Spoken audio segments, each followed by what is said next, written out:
Coucou tout le monde et bienvenue sur ma chaîne. Je sais que ça fait hyper longtemps que j'ai pas posté, mais là je reviens pour une raison. Donc si vous avez vu le titre de la vidéo, vous savez à peu près de quoi je vais parler. Effectivement, j'ai vu récemment une vidéo postée par Cliff Studio Paint, qui est le logiciel que j'utilise depuis presque... non, ça fait pas presque, en fait ça fait plus d'un an maintenant.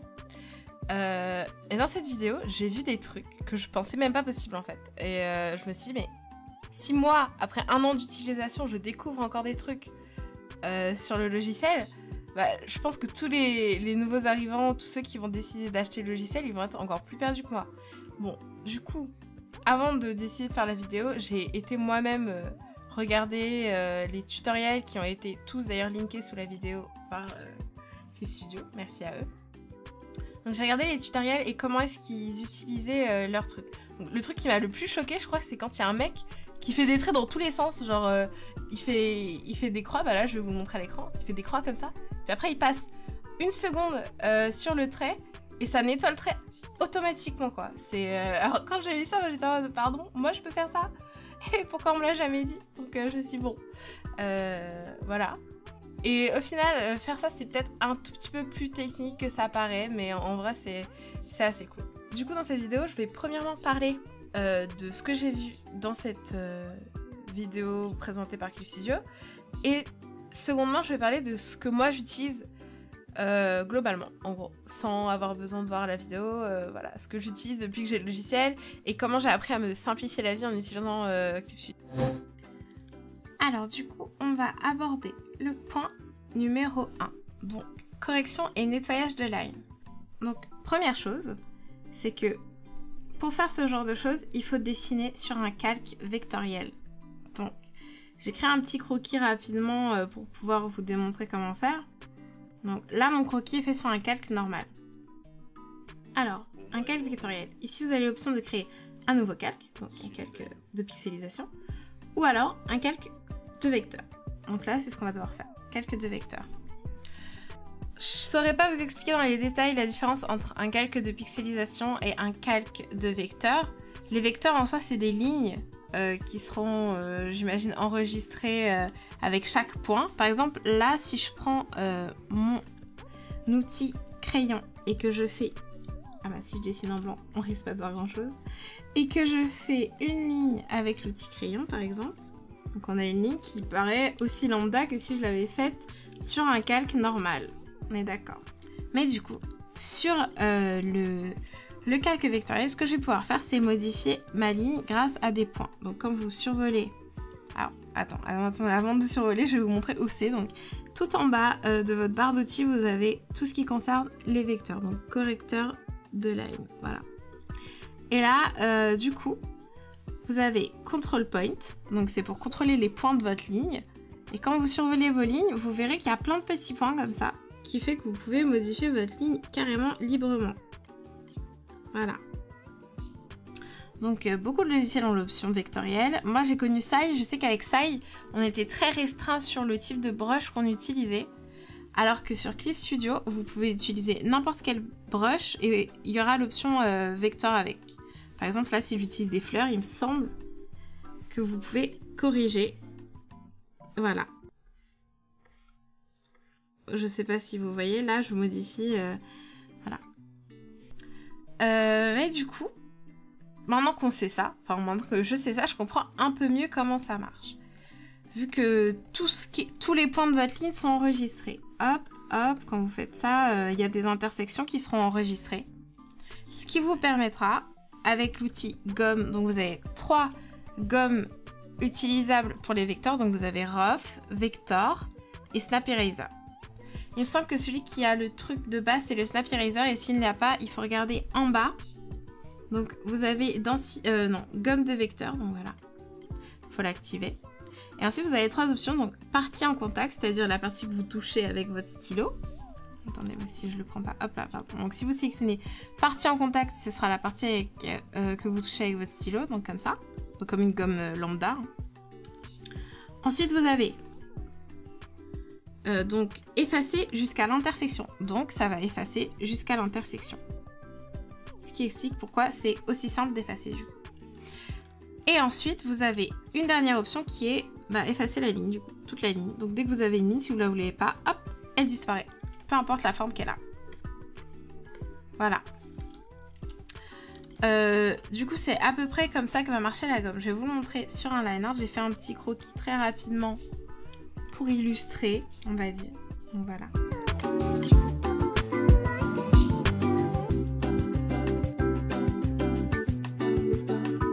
Donc, maintenant que vous avez fait un petit line art, je vais pas faire le line art entier parce que ça risque de prendre trop de temps. Mais par exemple, hop, si on cache le dessin en dessous, admettons que je trouve ma ligne ici beaucoup trop épaisse. Grâce au correcteur d'épaisseur, je pourrais, alors là, hop, soit foncer le trait, enfin l'épaissir, soit le désépaissir. Alors, par contre, pour désépaissir, hop, voilà, il faut faire affiner la largeur et vous appuyez et ça désépaissit. Voilà, jusqu'à même l'effacer pour certains points. Ensuite, du coup, on a la gomme qui va effacer les intersections. Donc, il faut revenir sur l'outil gomme. Et encore une fois, je vous ai dit, vous avez ces 3 options. Ah, je crois que vous avez même pour la gomme soft. En fait, je crois que c'est disponible pour toutes les gommes. Mais après, je vois pas quel intérêt de l'avoir sur une gomme soft. C'est un peu bizarre, je trouve. Oui, ça marche pas très bien. Du coup, je vous conseille celle-ci. Et du coup, vous sélectionnez...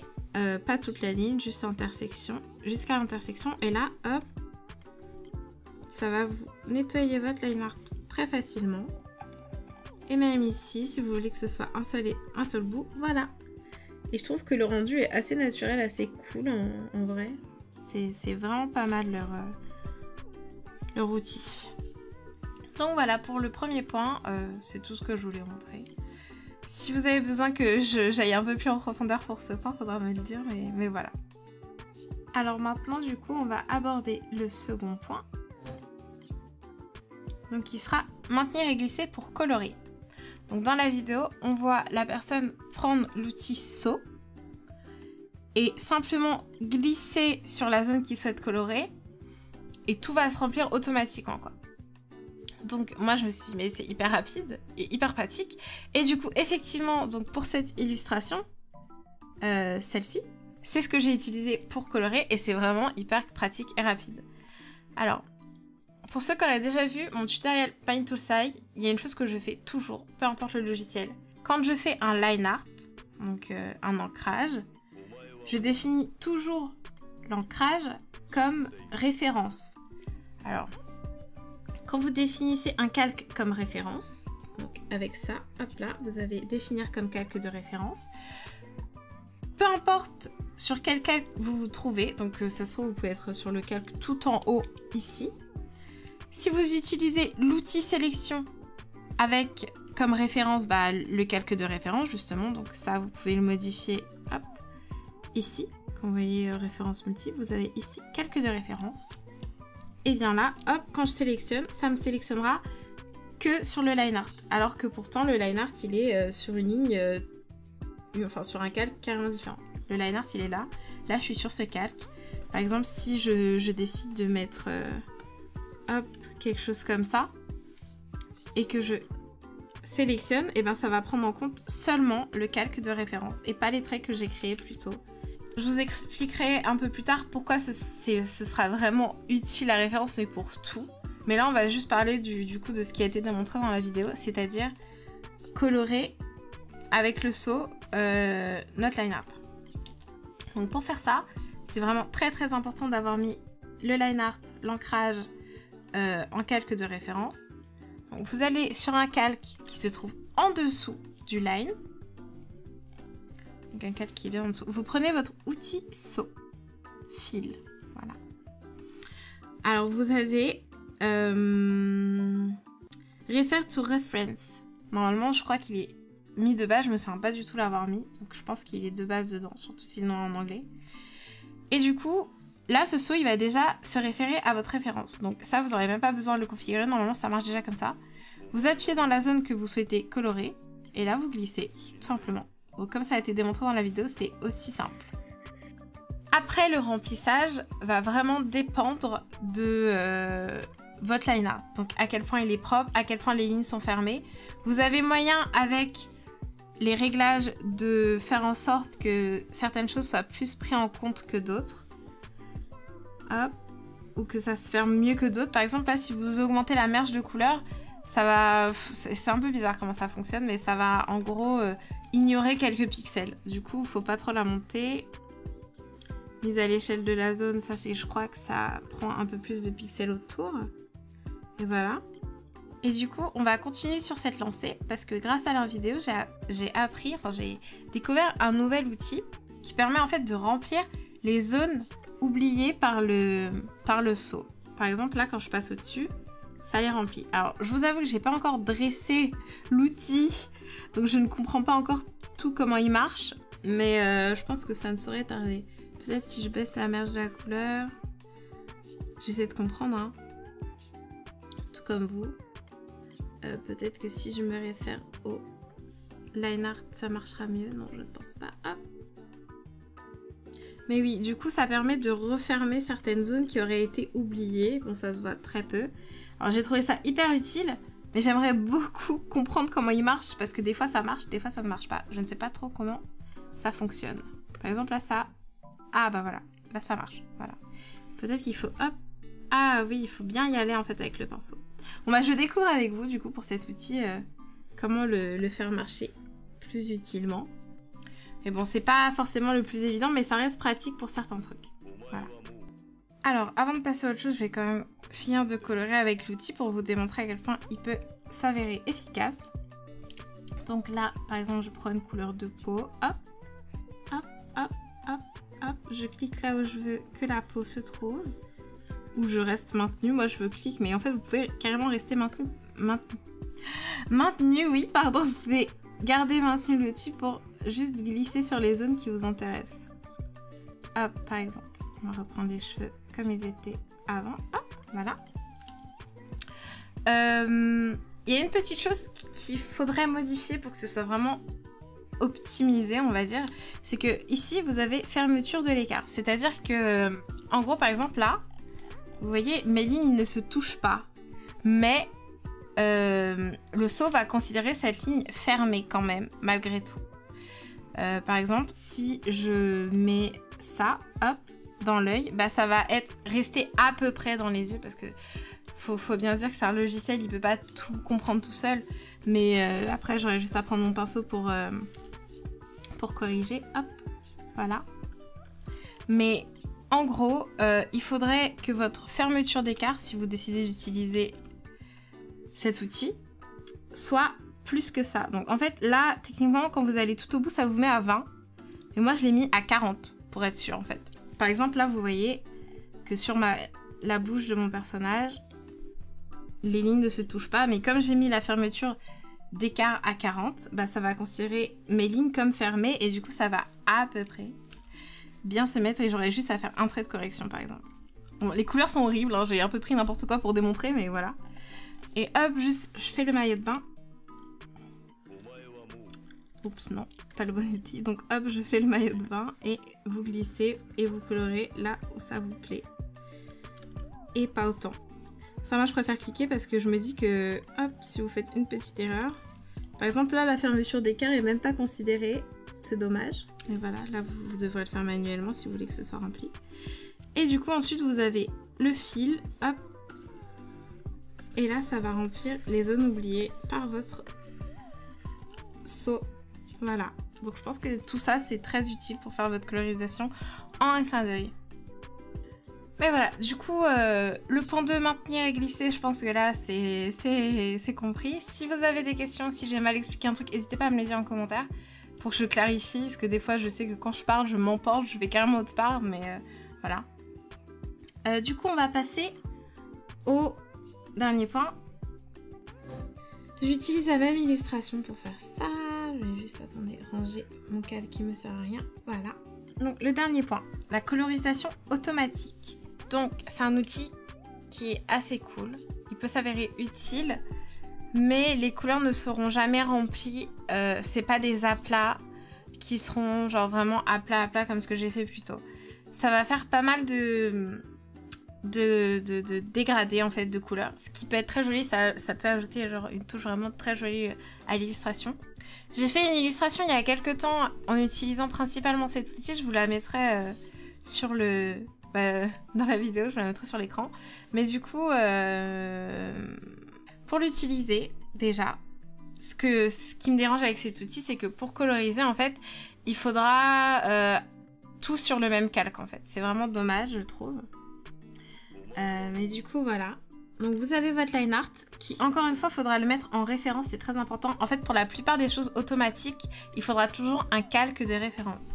Donc une fois que vous avez votre line art en référence, il faudra que ce soit seulement un calque, pas un dossier de référence, non, juste un calque de référence.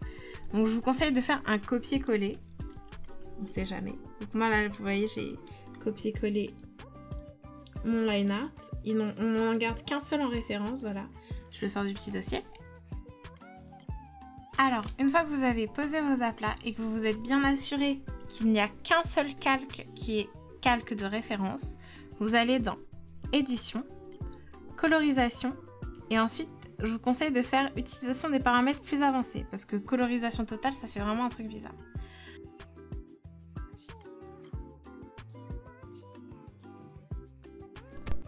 Alors du coup je fais une seconde tentative parce que ma première tentative était complètement ratée, hein, on va être honnête. Du coup je vous conseille de ne pas prendre des couleurs trop claires parce que des fois ça a un peu du mal à... L'opacité est souvent baissée, enfin c'est assez spécial. Moi je pense pas que la colorisation automatique soit le meilleur des outils. Hop là! Donc, je sais pas trop ce que ça va donner, on va réessayer. Donc une fois que vous avez mis les aplats, vous restez bien sur le calque où vous avez mis la couleur. Vous allez dans Édition, Colorisation automatique. Et ensuite vous faites, je pense... Alors je vais tester aider d'image, j'ai un doute. Mais je pense que c'est normalement plus avancé. Ah non, aider d'image ça marche pas trop mal. Comme vous voyez, c'est pas trop top. Ensuite vous avez... Total, mais Total, je vous avoue que ça fait un truc tellement bizarre que... Ouais, hein, on est d'accord. Je crois que ça ne fait pas pour mon calque. Alors attendez, on va réessayer. Hop là, colorisation automatique. Total. Ouais, bon, c'est assez terrible. Donc pas Total. Et ensuite, vous avez celui qui rend le mieux, je trouve, c'est donc paramètres plus avancés. Donc là, c'est celui qui sera le plus travaillé, mais il faut attendre que ça se mette en place. Donc on attend.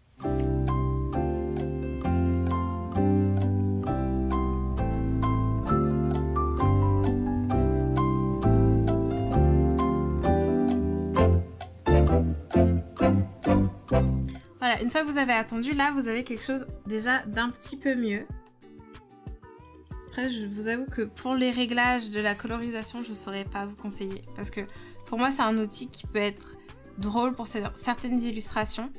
Mais pour qu'il marche vraiment bien, il faut avoir un line, enfin un ancrage vraiment très très propre. Et puis, c'est encore, comme ils l'ont dit, enfin, ils le disent eux-mêmes hein, quand vous allez sur l'option de colorisation, que c'est un aperçu de technologie, donc c'est encore en cours d'amélioration. Mais pour moi, ça peut être drôle, mais c'est pas le meilleur des outils. Après, vous pouvez toujours travailler avec ça. Déjà avec ça, bon, vous aurez besoin de modifier quelques petits trucs. Quand même. Et après vous pouvez juste prendre hop un calque produit et ombrer très rapidement. Ça peut faire une colorisation rapide, des illustrations rapides.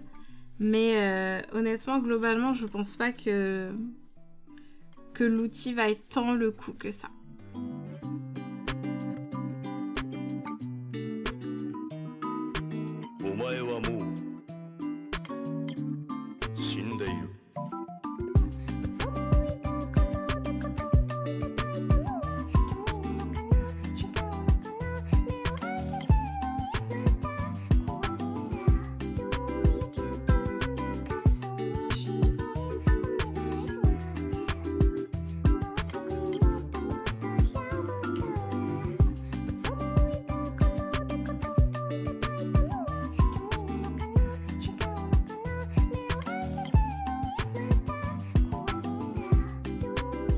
Voilà, en soi, il y a toujours moyen de rendre les choses à peu près potables, on va dire. Mais après, ça dépendra de vous, quoi. Bon, là, les couleurs sont un peu... elles sont pas top quoi, mais voilà, c'est partie de la colorisation. Puis je voulais pas passer 1 heure sur un dessin que j'ai déjà fait, et en mieux, globalement. Mais voilà. Du coup, pour la colorisation automatique, c'est à peu près fait. Sachez que là, le rendu était vraiment pas top. J'ai déjà fait beaucoup mieux, donc comme je vous ai montré avec l'illustration plus tôt. Mais c'est vraiment... Comme ça dépend pas vraiment de vous, ça dépend vraiment du logiciel, de comment il va considérer votre line art, de ce qui est fermé ou non, de qu'est-ce qui est un élément ou non, ça rendra toujours différent. J'ai fait plusieurs choses avec cet outil, ça n'a jamais eu le même rendu honnêtement. Donc c'est à vous d'arriver à jouer avec si c'est quelque chose qui vous intéresse, quelque chose qui peut ajouter des choses à vos illustrations, enfin qui peut ajouter du peps ou quelque chose qui vous plaît. Ça c'est à vous de voir. Et du coup, pour conclure la vidéo, je sais que récemment, il y a eu une réduction Clip Studio Paint. Donc là, en fait, c'est le dernier jour. Là, au moment où je fais la vidéo, où je me filme, c'est le dernier jour de réduction. Donc si vous êtes intéressé pour le logiciel, bon bah, je vous conseille d'attendre un petit peu parce qu'il y a des promotions tous les 2-3 mois à moins 50%. Donc faut pas se presser, ça vaut pas le coup de directement l'acheter au prix fort alors qu'il est en promo constamment. Faut savoir que Célis vraiment le met en promo très régulièrement. Moi je l'ai payé 94 au lieu de, je crois, 188 euros. Je vais regarder, hop. Alors oui, voilà, c'est ça. Moi je l'ai payé 94 au lieu de 198 euros pour la version Clip Studio Paint Exe. La version Pro est à 43 euros. Et 24 euros, je crois, ou 22 euros. Enfin, c'est moins 50% de temps en temps, quoi. Quand elle est en promotion.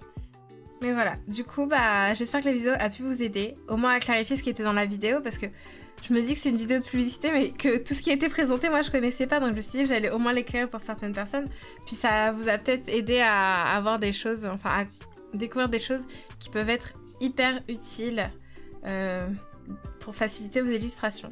Je compte vraiment faire une vidéo qui facilitera encore plus l'utilisation du logiciel, mais vraiment, je me dis que avec ce que j'ai déjà tout dit, bah, j'aurais pas assez de temps pour tout couvrir, quoi. J'ai pas envie de faire une vidéo d'1 heure, voilà. En tout cas, merci à tous d'avoir regardé ma vidéo jusqu'ici.